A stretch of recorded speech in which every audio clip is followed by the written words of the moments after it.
Hello everyone, welcome back to my channel kitchen point. હું છું વિજયાબેન ચાવડા. તો આજે આપણે બનાવીશું લીલો ચેવડો. તો ચાલો મારી સાથે કિચન. તો આપણે બનાવીશું લીલો ચેવડો. તો સૌપ્રથમ બટેકા લઈશું આપણે. તો આ બટેટા મેં લીધા છે, લગભગ પોણા કિલા જેવા બટેટા છે. તો આ બટેટા વેફરના પીસેલા આવે છે તે બટેટા છે, લાલ છાલવાળા. તે બજારમાં મળી રહેશે તમને. અને આપણે જે રોજ રનિંગમાં વાપરીએ તે બટેટા છે, પણ આમાં વાર લાગે. અને આ બટેટાનો તમે ચેવડો બનાવો તો સરસ, તમારે પહેલી વખત કરો તો પણ સરસ બને. અને આ બની તો જાય, પણ આમાં પ્રોસેસ થોડીક લાંબી થાય છે. એટલા માટે તમને મેં બે બટાકા બતાવેલા છે. અને વેફર જે આપણે આવે બાલાજીની ને રિયલની ને બધી આની જ આવે છે. આ જ બટેટા આપણે બજારમાં મળે છે. તો હવે આપણે ઇન્ગ્રેડિયન્ટ્સ શું શું જોઈએ તે પણ જોઈ લઈશું. તો અહીંયા મેં લીધું છે 3 ચમચી ખાંડ લીધી છે, પછી 3 લીલા મરચાં લીધા છે, પછી ખસખસ 1 ચમચી લીધી છે, મીઠું લીધું છે, લીંબુનું ફાડું લીધું છે, વઘાર માટે કડી પત્તા લીધા છે, અને 1 પિંચ જેટલી મેં હળદર લીધી છે, અને 3-4 ચમચી મેં દ્રાક્ષ લીધી છે. તો હવે આપણે બટાકાની છાલ ઉતારી લઈશું. તો આપણે બટાકાની છાલ ઉતારી લઈશું. છાલ ઉતારીને પછી તમને હું કહું કે બે રીતે આપણે ચેવડો બને છે. તમને જે ફાવે તે છીણ પાડો તો ચાલે, અને જાતે તમારે ઝીણી ઝીણી ચિપ્સ કરીને ચેવડો બનાવો તો પણ સરસ બને છે. તો આ રીતે આપણે બધા બટાકાની છાલ ઉતારી લઈશું. તો આપણે બધા બટાકાની છાલ ઉતારી નાખી છે. તો હવે આપણે એને આ રીતે કટ કરીશું. એક સરખા આપણે પીસ પાડીશું, જો આ રીતે. અને તમે આખું બટેટું જે આપણે છીણી આવે છે એનાથી છીણો તો પણ ચાલે, પણ મને આ વધારે પસંદ છે, એટલે હું જાતે આવી રીતે બટેકાને વેફર પાડવાનું જે મશીન આવે તેમાં આપણે પાડીશું. તો આ એક તપેલીમાં મેં પાણી લીધું છે, અને કારા ન પડે એટલા માટે બટેટામાં પાણી નાખવું જરૂરી છે. તો હવે આપણે એક આ ચાયણો લીધો છે, અને એમાં આપણે મૂકી દઈશું આ જે આ વેફર પાડવાની આપણે આવે છે મશીન, તે વેફરનું મશીન આપણે રાખીશું. તો આને આપણે એમ આડું રાખીશું, અને આ રીતે બધી ચિપ્સ આપણે પાડી લઈશું. જો, અને પાણીમાં પાડશો તો વધારે તમારે સરળતાથી સરસ મજાની આપણે ચિપ્સ પડી જશે, નહીંતર કારી પડી જશે. એટલા માટે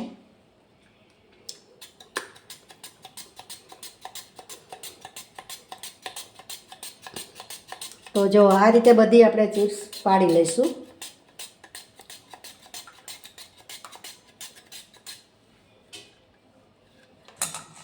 તો જોઈ શકો છો, આ રીતે આપણે બધી ચિપ્સ પાડી દઈશું. તો મિત્રો, મેં આ બધાએ સરસ જો છીણી લીધા છે, અને આવી રીતે સ્લાઇસ કરી દીધી છે. પણ મારે અત્યારે લાઇટ જતી રહી છે, તો બહુ તમને દેખાતું નહીં હોય, પણ મેં પેલી ચાર્જિંગવાળી લાઇટ છે, તો હું તમને થોડું બતાવી દઉં. પછી આપણે લાઇટ આવશે પછી ચાલુ કરીશું. તો હવે આ હાથે પણ આવી રીતે તમે ચિપ્સ બનાવી શકો છો. જો આ રીતે આછી આછી તમે કરી નાખો તો પણ બની જાય તમારી ચિપ્સ અને ચેવડા માટે સરસ. પણ આમાં વાર લાગે, બીજું કશું નહીં, કારણ કે મશીન હોય તો આપણે ફટાફટ પાડી દઈએ. અને આ બટેટું છે તે બટેટું આપણે ખમણીથી પણ આપણે ખમણી શકીએ, અને આ એ પણ સરસ થાય. તો આ રીત પણ તમને હું બતાવી દઉં છું, તો તમે જોઈ શકો છો. તો આપણી આ છીણ છે એકદમ પાતળી થાય છે, પણ આપણે જે આ બનાવી છે તે જ બરાબર છે. તો આ રીતે જ તમે બનાવજો, કારણ કે આ બળી જાય પછી, બહુ ઝીણી થાય તો બળી જાય. અને તમને થતું હશે કે આ બટેટા છે તો એનાથી કેમ ના થાય, આમાંથી થાય ખરી, સરસ બને, આમાંથી પણ ચેવડો બને. પણ આમાં કેવું છે કે સ્ટાર વધારે હોય છે, અને આ બટેટામાં સ્ટાર નથી હોતો. તો આને આપણે સારા 10 પાણી તમે ધોવો અને વ્યવસ્થિત એકદમ ક્લીન પાણી થાય ત્યાં સુધી ધોવો તો આ તમારો ચેવડો સરસ બને. અને આમાં તમે 2-3 પાણી ધોઈ નાખો તો તમારો ચેવડો તરત બની જાય છે. એટલો જ ફેર છે, બાકી બીજો કશો ફેર નથી. તો આ રીતે તમે રેગ્યુલર બટાકા આવે એનું પણ તમે જો બનાવો તો પણ સરસ બનશે જ. પણ એમાં ધોવાનું તમારે વધારે રાખવાનું છે કે સ્ટાર એકદમ વધારે હોય છે, એટલે તમે 10 પાણી ધોઈ નાખો ને તો સરસ બને. અને હવે આપણે જે આ ચિપ્સ પાડી છે એને ધોઈ અને સૂકવી દેશું, પછી લાઇટ આવશે પછી તમને હું બતાવીશ. તો હવે અહીંયા મેં એક મોટા વાસણમાં પાણી લીધું છે, તો હવે આપણે એમને ધોઈ નાખશું અને 2-3 પાણી ધોઈ નાખશું તો સરસ ધોવાઈ જશે. તો આ રીતે તમે જોઈ શકો છો. તો આજે આ ચિપ્સ છે એને 2-4 પાણી ધોઈ નાખશો એટલે સરસ ધોવાઈ જશે. અને ચાલુ પાણીએ પણ આપણે ધોઈ શકો છો. જો આ રીતે ધોઈ નાખો એટલે ધોવાઈ જશે આ ચિપ્સ.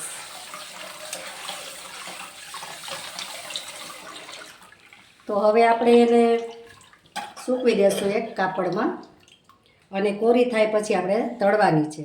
તો હવે આપણે આ ધોઈ લીધી છે, સરસ ધોવાઈ ગઈ છે. તો આને આપણે જે કોટનનું કાપડ હોય એમાં આપણે સૂકવી દેશું, કારણ કે તળવા ટાઈમે એમાં પાણી ન રહેવું જોઈએ. તો આ રીતે આપણે બધી સૂકવી દેશું એટલે પાણી જે છે તે આમાં બધુંય ચૂસી લેશે આપણે કોટનના કાપડમાં. તો આ રીતે હું બધી સૂકવી દઉં છું.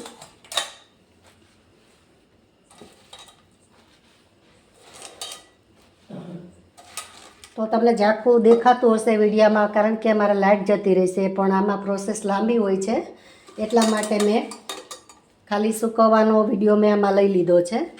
પછી આપણે લાઇટ આવશે ત્યારે બતાવીશું. ત્યાં સુધીમાં આપણું પાણી સુકાઈ જાય, લાઇટ આવે ત્યાં સુધીમાં. તો આની ઉપર આપણે એક કટકો રાખી દઈશું એટલે બધું સરસ પાણી ચોસાઈ જાય. નીચે અને ઉપર આ રીતે આનું રાખી દઈશું. 5 મિનિટમાં તો આપણું સરસ પાણી બધું ચોસાઈ જશે અને કોરી થઈ જશે. કોરી થઈ જાય પછી આપણે એને તળવાની છે. અને આ કટકા મેં ખાલી આવા સુકાવા માટે જ બધા મેં રાખ્યા છે સ્પેશિયલ, કારણ કે આપણે જે કેરીના ગોથલા કરીએ છીએ જીરો અને હળદર મીઠું નાખીને, તો આમાં સૂકવું છું. અને કોઈ આપણે એવી વસ્તુ સૂકવવાની હોય તો આ કટકા મેં સ્પેશિયલ રાખ્યા છે, એટલે તમને આવા ડાઘ દેખાય છે. તો આપણે હવે ચિપ્સ એને સરસ મજાની સુકાઈ ગઈ છે. જુઓ, આપણે પાણી બધુંય જે કાપડમાં સૂકવી હતી એટલે કાપડ એબ્ઝોર્બ કરી લીધું છે. તો આપણું તેલ પણ આમાં આવી ગયું છે અને તેલ એકદમ સરસ ઉકળતું હોય તે રીતે આપણે ગરમ થવા દેવાનું છે અને ગેસની ફ્લેમ ફૂલ રાખવાની છે. તો હવે આપણે એને તળીશું થોડી. જુઓ તમે કેવું સરસ તેલ, આપણે આવું તેલ ગરમ થવા દેવાનું છે. થોડાક ધોવાળા એકદમ નીકળશે, પછી આપણે થોડાક બેસી જાય એટલે થોડીક પાછી નાખીશું. તો હવે આપણે આ બીજી નાખી દઈશું.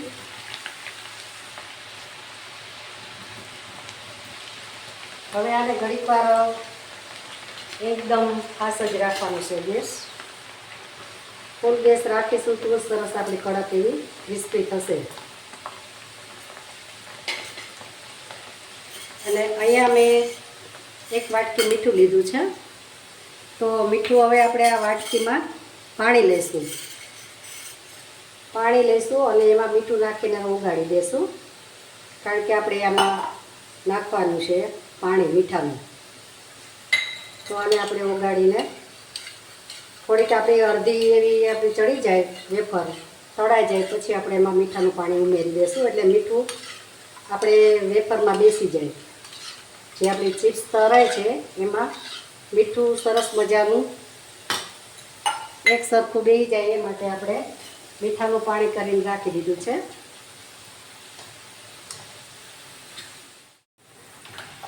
તો આપણે બબલ્સ બધા બેસી ગયા છે અને સરસ આપણી તળાઈ ગઈ છે. તો હવે આ સ્ટેપ ઉપર આપણે મીઠાનું પાણી છે તે આપણે લઈશું.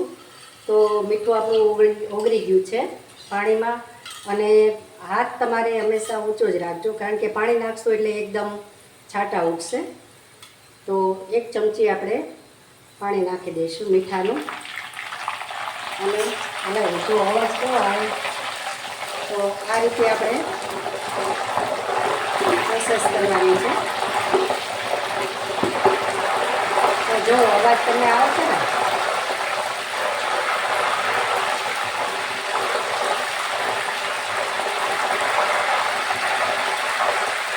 હવે આ મીઠા ચિપ્સમાં જે મીઠું ચડી જાય પછી એનો અવાજ ઓછો થઈ જશે.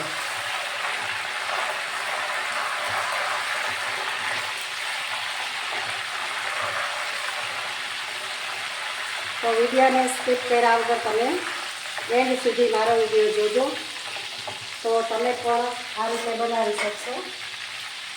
અને વડોદરામાં બહુ વખણાય છે ચેવડો, લીલો ચેવડો. તો જો હવે આપણે એમાં મોટું વાસણ લેશું, કારણ કે આપણે એમાં હલાવતા ફાવે અને બધા મસાલા સરસ રીતે ભળી જાય એટલા માટે. તો મિત્રો કેવો લાગ્યો મારો વિડીયો, તમને લાઈક કરજો, શેર કરજો અને સબસ્ક્રાઈબ કરજો અને બેલ આઇકોન પ્રેસ કરજો, નોટિફિકેશન તમને મળે.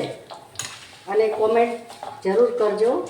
અને તમારા જે રેસીપી તમને જે ગમતી હોય તે કમેન્ટ બોક્સમાં લખીને મોકલજો. હું જરૂરથી બનાવી અને વિડીયો અપલોડ કરીશ. તો જુઓ તમે, સરસ મજાની આપણી જો અવાજ આવે છે ને, જો હવે આપણે આને લઈ લઈશું વાસણમાં. તો આ રીતે આપણે બધી વેફર તરી લેશું, મીન્સ કે ચિપ્સ, આપણે લીલા ચેવડાની ચિપ્સ તરી લઈશું બધી. અને ગેસ મેં ધીરો કર્યો જ નથી. જો થાય છે ને સરસ. તો હવે બીજી પણ વેફર આપણે તળી લઈશું.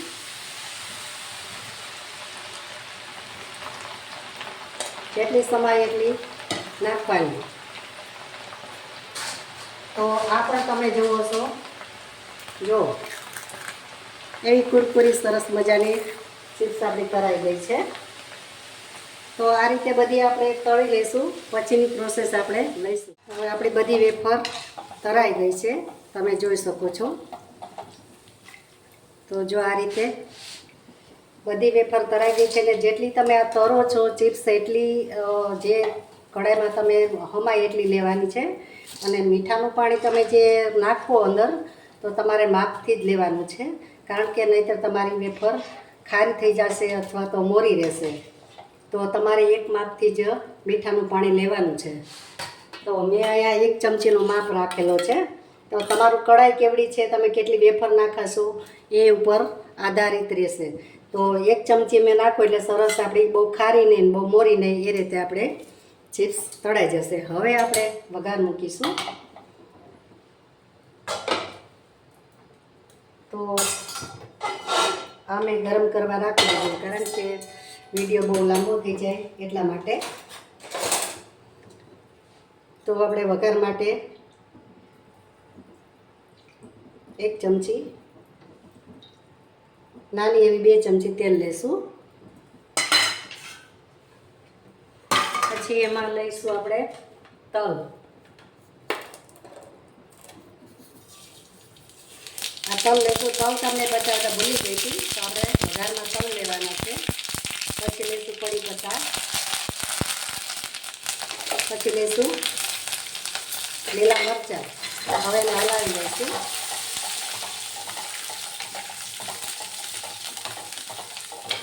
હવે લઈ લઈશું હળદર.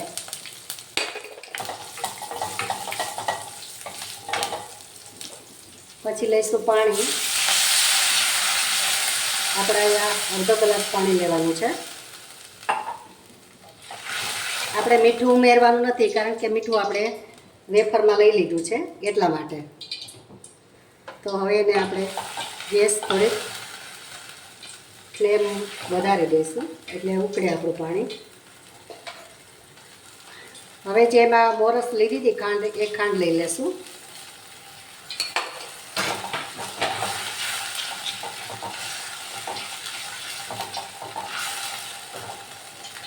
અને જે આપણે દ્રાક્ષ લીધી છે તે તળી લઈશું. આપણું તેલ હજી ગરમ છે.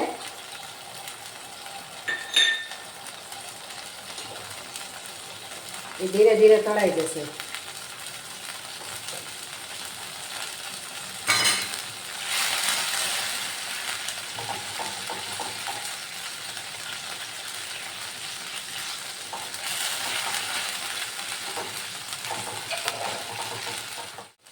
તો આને આપણે ચાસણીને ઘટ ખાવા દેવાની છે. આને આવી રીતે પાતળીને રાખવાની. ચાસણી થઈ જાય ત્યાં સુધીમાં આપણી દ્રાક્ષ પણ તળાઈ ગઈ છે. તો દ્રાક્ષને આપણે લઈ લેશું. લઈ અને આપણે આમાં ઉમેરી દઈશું.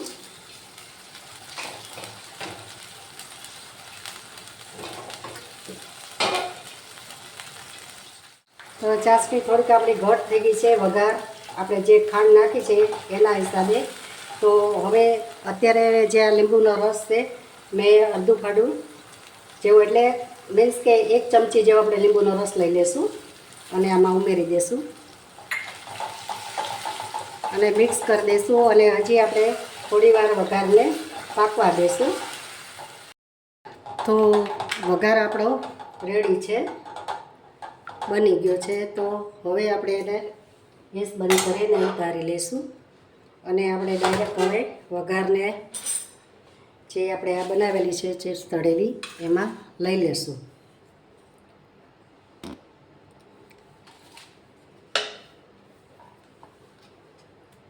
તો જો તમે ચાસણી આમ ચીપચીપી રાખવાની છે.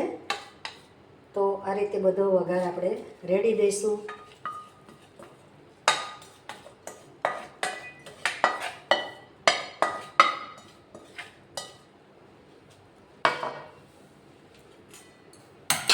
અને આપણે એને હલાવી લઈશું આ રીતે.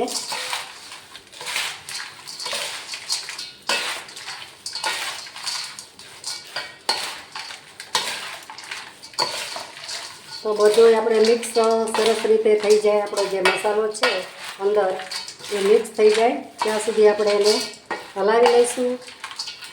અને આ જે મેં ખસખસ લીધા છે તે પણ આપણે લઈ લઈશું. ખસખસ આપણે ઉપરથી છાંટી દઈશું.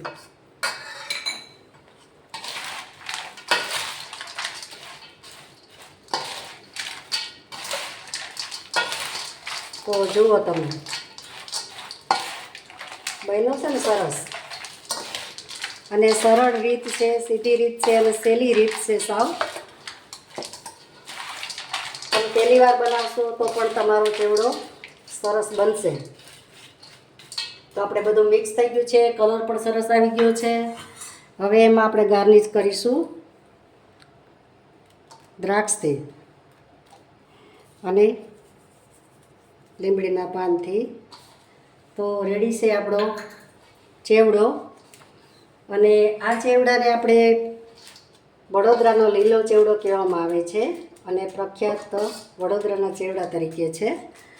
તો તમે જોઈ શકો છો. તો તમે પણ આ ચેવડો જરૂરથી બનાવજો. આ મેથડથી તમારો ચેવડો પણ સરસ બનશે. જો તમે સરસ મજાનો ચેવડો બની ગયો છે. તો હવે આપણે મળીશું નવા વિડીયોમાં નવી રેસીપી સાથે. ત્યાં સુધી આવજો. Thank you for watching.